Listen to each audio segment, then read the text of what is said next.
Hello student, हम लोग देखिए यूपी टेट मैथ में प्रैक्टिस कर रहे हैं। तो नंबर सिस्टम चल रहा है प्रैक्टिस। आप लोग आपका सिलेबस अब जो भी हो पढ़ चुके हैं, जितना भी था। अब देखिए हम लोग प्रैक्टिस करेंगे, ठीक है। प्रैक्टिस मैथ का मतलब प्रैक्टिस से होता है। जब आप प्रैक्टिस करेंगे तो उसमें सूत्र रूल सब अपने आप याद होते चले जाएंगे। अगर प्रैक्टिस नहीं करेंगे, सब कुछ रहेगा तो कोई मतलब नहीं है। हम लोग प्रैक्टिस करेंगे, प्रैक्टिस में देखेंगे 100 क्वेश्चन हम लोग देखने वाले हैं। मतलब 10-10 के चल रहा है और 10 हो गए, 10 हम लोग फिर करने जा रहे हैं। चलिए देखते हैं। कह रहा है सबसे छोटी ऋण संख्या क्या बताइए। सबसे छोटी ऋण संख्या क्या है बताइए। जो लोग जानते हैं कि ऋण संख्या को क्या बोला जाता है, अभाज्य संख्या बोला जाता है। क्या बोला जाता है? अभाज्य संख्या बोला जाता है। नाम जरूर याद रखिए। ऋण संख्या आपको अभाज्य पता होगा, लेकिन जो लोग नहीं पढ़ेंगे मतलब सही से, तो उनको ऋण संख्या नहीं पता होगी। ऋण संख्या क्या बोलते हैं? अभाज्य संख्या को बोलते हैं। कहां शुरू होता है? 2 से 2, 3, 5, 7 ऐसे ऐसे चलता रहता है। तो सबसे छोटी ऋण संख्या क्या है या अभाज्य संख्या क्या है? 2 है। तो ऑप्शन बी, इसका आंसर क्या हो जाएगा? बी सही हो जाएगा। अगला क्वेश्चन देखिए, कह रहा है निम्नलिखित में से कौन सा कथन असत्य है? कौन सा कथन असत्य? पहला है प्रत्येक प्राकृतिक संख्या एक पूर्ण संख्या होती है। कह रहा प्रत्येक प्राकृतिक संख्या मतलब इसको यहां से दर्शाते हैं नेचुरल नंबर। नेचुरल नंबर की प्राकृतिक मतलब प्राकृतिक संख्या मतलब 1 है, 2 है, 3 है, ऐसे ऐसे चलता रहेगा। फिर कह रहा है एक पूर्ण संख्या होल नंबर को डब्ल्यू दर्शा पूर्ण संख्या 0, 1, 2, 3 ऐसे ऐसे चलते रहेंगे। देखिए ये प्राकृतिक संख्या है। प्राकृतिक संख्या पूर्ण संख्या है, ये है कि नहीं? ये है कि नहीं बताइए, आप लोग बताइए। देखिए प्रत्येक प्राकृतिक संख्या, हाँ कह रहा प्रत्येक प्राकृतिक संख्या एक पूर्ण संख्या होती है। बिल्कुल होती है पूर्ण संख्या। इसमें मिला नहीं मिला? पूरा है। अगला देखिए, कह रहा प्रत्येक, ये सत्य है, ये वाला सत्य है। प्रत्येक हमको सत्य निकालना। प्रत्येक पूर्ण संख्या एक पूर्णांक होती है। कह रहा है प्रत्येक पूर्ण संख्या क्या होती है? पूर्ण संख्या होती है 0। पूर्ण संख्या क्या होती है? पूर्ण संख्या होती है 0, 1, 2 ऐसे ऐसे चलते रहते हैं। अगर सॉरी कहाँ गया ये, प्रत्येक पूर्ण संख्या एक पूर्णांक होती है। बिल्कुल होता है। 0 इधर जगह +1 +2 पूर्णांक जो होते हैं, तो पूर्णांक होता है तो क्या होता है? ये तो होता है इधर +1 +2 +3 ऐसे ऐसे चलते रहते हैं। +1 +2 ऐसे ऐसे चलते, इधर -1 -2 इधर -1 चलता रहता है। तो कह रहा पूर्ण संख्या है। क्या है? पूर्ण संख्या। तो कह रहा प्रत्येक पूर्ण संख्या एक पूर्णांक होता है। बिल्कुल होता है। प्रत्येक पूर्ण संख्या, देखिए ये वाला इसमें है कि नहीं है ना? मिल रहा है ना? प्रत्येक पूर्ण संख्या पूर्णांक होती है, भी सत्य है। अगला देखिए, कह रहा प्रत्येक पूर्णांक, कह रहा प्रत्येक पूर्णांक एक परिमेय संख्या होती है। पूर्णांक वही बताएं। बिल्कुल होता है। प्रत्येक पूर्णांक एक परिमेय संख्या। परिमेय संख्या पी बटे क्यू के रूप में लिखा जाए। यहाँ पी और क्यू क्या होते हैं? पूर्णांक ही होते हैं। तो क्या हो जाएगा? ये भी सत्य हो जाएगा। कह रहा प्रत्येक परिमेय संख्या एक पूर्णांक होती है। प्रत्येक परिमेय संख्या, मान लीजिए परिमेय संख्या है। परिमेय संख्या हम लोग मान लिए कि 2/3 पूर्णांक होता है? नहीं होता। पूर्णांक क्या होता है? पूर्णांक होता है 0 से लेके +1 +2 ऐसे होता है। +1 +2 -1 -1 2 ऐसे होता है। -1 -2 इधर होता है। तो होता नहीं, ये बट्टे में होता है। ये बट्टे में होता है। परिमेय संख्या बट्टे में होता है। परिमेय संख्या ऐसे आ जाएगा, दशमलव में आ जाएगा, तो पूर्णांक नहीं होता। ये वाला असत्य है। तो ऑप्शन इसका बी सही हो जाएगा। ये इंपॉर्टेंट क्वेश्चन है। ये इंपॉर्टेंट क्वेश्चन है। ये देखिए सबसे छोटी परिमेय संख्या और सबसे छोटी अपरिमेय संख्या का योगफल क्या होगा? सबसे छोटी परिमेय संख्या ले लीजिए। सबसे छोटी परिमेय संख्या क्या होती है पता है? आप लोग कहेंगे 0 नहीं। सबसे इधर -1 नहीं, मतलब सबसे छोटी परिमेय संख्या होती ही नहीं है। कितना जाएंगे आप? माइनस में चले जाइए, इनफाइनाइट तक नहीं होगा। कितना होगा पता ही नहीं। सबसे छोटी परिमेय संख्या और सबसे छोटी अपरिमेय संख्या नहीं होती भाई, मतलब ज्ञात नहीं किया जा सकता। जहाँ 0 होता ना 1 होता ना, ज्ञात नहीं किया जा सकता है। Option C. अगला क्वेश्चन देखिए, कह रहा है व्यंजक √5 -√3 और √5 + √3 का मान क्या होगा? आप लोग बताइए। तो इसका होगा इसको जो सॉल्व कर लो थोड़ा। कह रहे इतने का मान क्या होगा? देखो a - b a + b सूत्र बन रहा है ना, तो ये हो जाएगा √5 का स्क्वायर माइनस √3 का स्क्वायर। तो स्क्वायर हटा देगा अंडर रूट को, तो जाएगा 5 माइनस ये भी स्क्वायर हटा देगा तो 3, 5 में से 3 के 2 को क्या लिखते हो? 2/1 मतलब परिमेय संख्या। तो क्या हो जाएगा? ये एक परिमेय संख्या है। ऑप्शन ए सही है।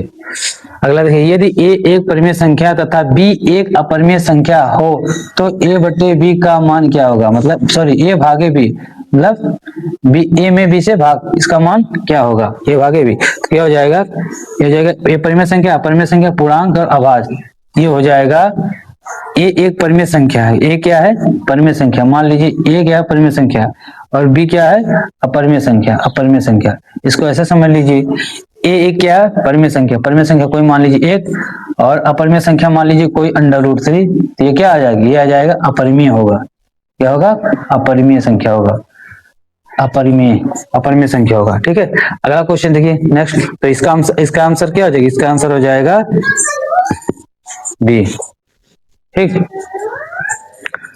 चलिए अगला क्वेश्चन हम लोग देखते हैं, कह रहा है यदि x बराबर इतना, यदि x बराबर 3 प्लस √2 या 3 माइनस √2 हो तो x क्या है, इसका आंसर क्या हो जाएगा। देखिए अब हम बताए थे आप लोग को, आप लोग देखे होंगे कि अगर संख्याओं का योगफल मतलब परिमेय का, अगर ये योग है, योग हो चाहे अंतर हो, वो हमेशा क्या होंगे, वो हमेशा क्या होगा, वो होगा अपरिमेय संख्या, क्या होगा, अपरिमेय संख्या, ठीक है। एक देखो, एक परिमेय संख्या है, एक अपरिमेय संख्या है, एक परिमेय संख्या और एक अपरिमेय संख्या का योग हो, या एक परिमेय संख्या एक अपरिमेय संख्या का अंतर हो, दोनों मतलब क्या होंगे, एक अपरिमेय संख्या होगा, ठीक है।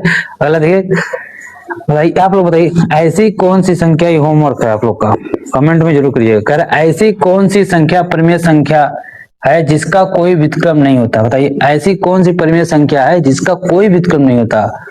आपको गूगल और चैट जीपीटी की कसम है, आप लोग उसमें नहीं करेंगे, आप लोग पहले अपना दिमाग लगाएंगे, इसके बाद कहीं देखेंगे इधर उधर, ठीक है, पहले अपना दिमाग लगाइए। संख्या एक क्या है, भाज्य संख्या, अभाज्य संख्या है, भाज्य और अभाज्य दोनों, इनमें से कोई नहीं। हम जानते हैं भाज्य संख्या कहाँ शुरू, भाज्य संख्या होती है 2 शुरू, 2 3 ऐसे ऐसे शुरू होती है, और सॉरी भाज्य संख्या कहाँ शुरू होती है, भाज्य संख्या 4 4 6 8 ऐसे ऐसे शुरू होती है, अभाज्य संख्या कहाँ शुरू होती है 2 3 5 ऐसे ऐसे शुरू होती है, ठीक। तो इसमें से देखेंगे संख्या एक क्या है, संख्या एक भाज्य है, बिल्कुल नहीं है, अभाज्य है, बिल्कुल नहीं है, भाज्य और अभाज्य दोनों नहीं, इनमें से कोई नहीं, ऑप्शन डी, ठीक है। अगला देखिए, कह रहा है परिमेय और अपरिमेय संख्याओं के संग्रह क्या कहते हैं, मैंने बताया था परिमेय और अपरिमेय जो उनके परिवार मतलब परिवार को क्या कहते हैं, उसको बोलते हैं वास्तविक संख्या, क्या बोला जाता है, वास्तविक संख्या बोला जाता है। अगला क्वेश्चन देखिए, ऐसी कौन सी संख्या है जो ना तो भाज्य और ना ही अभाज्य, अब बताइए ऐसी कौन सी संख्या है जो कौन संख्या है जो ना तो भाज्य ना तो अभाज्य, अभी बताएं ये क्वेश्चन, देखिए इसको दूसरे रूप, उसी क्वेश्चन को ऐसे दे दिया, ये देखिए ये वाला क्वेश्चन, देखिए ये वाला यही क्वेश्चन है, तो क्या हो जाएगी इसका आंसर, ऐसी कौन संख्या जो ना तो भाज्य है और ना ही अभाज्य है, बताइए ऐसी कौन सी संख्या है, ऐसी एक संख्या, ऑप्शन बी। अगला क्वेश्चन देखिए, कह रहे 1 से 100 तक कुल कितनी भाज्य और अभाज्य संख्या क्रमशः हैं, बताइए। तो देखो 1 से 100 तक भाज्य संख्याएं कितनी होती हैं, 1 से 100 तक भाज्य संख्या होती है 25, कितनी होती है 25, और अभाज्य संख्या कितनी होती है, वो होती है 74, तो इसका आंसर बी हो जाएगा। अगला क्वेश्चन देखिए अगर पूरा नहीं आ रहा होगा, 2 क्वेश्चन और मैं बता दे रहा हूँ, ए बटे बी का योज्य प्रतिलोम क्या होता है, बताइए ए बटे बी का योज्य प्रतिलोम क्या होता है, मैं लिख दे रहा हूँ, चौथा था ए बटे बी, ए बटे, कह रहा है ए बटे बी का योज्य प्रतिलोम पूछा है, क्या पूछा है, योज्य प्रतिलोम, प्रतिलोम। देखिए जब भी एडिटिव इनवर्स, जब भी योज्य प्रतिलोम पूछे तो बस यहाँ माइनस लग जाता है, ए बटे बी, ठीक है, क्योंकि जोड़ने पर 0 आना चाहिए, तो a प्लस बी, इसको जोड़ेंगे, इसको a माइनस बी को, तो जाएगा ये कट जाएंगे, प्लस माइनस माइनस होकर कट जाएगा, मतलब a minus B, A upon B minus, sorry a upon B minus B, तो कट जाएंगे, 0 आ जाएगा, कलम जोड़ने पर कितना आना चाहिए, 0 होना चाहिए।